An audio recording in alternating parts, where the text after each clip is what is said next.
On September 15, 1916, German soldiers in the trenches near Flers, France, saw something that made them question their sanity.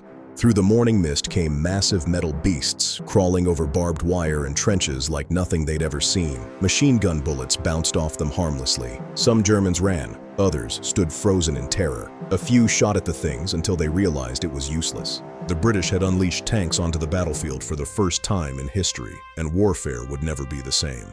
By 1915, World War I had become a nightmare of static trench warfare. The Western Front stretched 400 miles from the English Channel to Switzerland. Attacking was suicide. You'd climb out of your trench, run across open ground called no man's land, get shredded by machine gun fire, and die tangled in barbed wire. Millions of men died gaining a few hundred yards of mud. Generals were desperate for something, anything that could break the stalemate.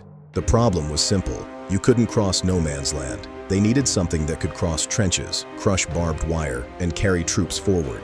Lieutenant Colonel Ernest Swinton of the British Army had an idea: put armor on a tractor, add guns, and drive it across no man's land. Swinton saw American Holt tractors hauling artillery. They had Caterpillar tracks that could cross rough terrain. What if you armored one and added weapons? The military laughed, but Winston Churchill loved the idea. He secretly funded a development program through the Navy, calling them water tanks as a cover story. The first prototype, Little Willie, was slow and couldn't cross trenches. It was basically a metal box on tracks that could barely move. But the second prototype, Mother, was revolutionary. Its rhomboid shape and tracks that went all the way around the body gave it incredible climbing ability. Mother was 32 feet long, weighed 28 tons, and had armor thick enough to stop machine gun bullets. It carried cannons and machine guns. Inside, it was cramped, hot, loud, and filled with exhaust fumes. The crew of 8 men could barely communicate over the engine noise. The British military ordered 100 of them, designated Mark-I tanks. They came in males with cannons and females with machine guns. The British debuted the tank at the Battle of the Somme. On September 15, 1916, they sent 49 tanks into combat near Flers. It was a disaster and a glimpse of the future. Most broke down or got stuck in mud before even reaching the enemy lines. But the few that made it through changed everything. One tank rolled right through the German lines and into Flers village with the British Army cheering behind it.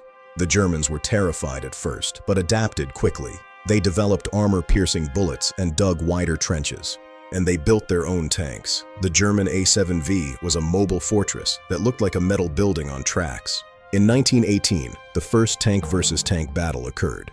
British Mark IVs fought German A7Vs, proving that armored vehicles would now fight other armored vehicles. By 1918, tanks evolved. The Mark V was better, and the French Renault FT introduced the revolutionary rotating turret design used today. Tactics evolved into combined arms operations. The Battle of Cambrai showed that massed tanks could break through trench lines if used correctly. WWI tanks changed military thinking forever. They pointed toward a future where mobility would return to warfare, leading directly to the modern tank. We remember the men who crewed these metal ovens. They were slow and clumsy, but when they crawled across no man's land, the world changed forever.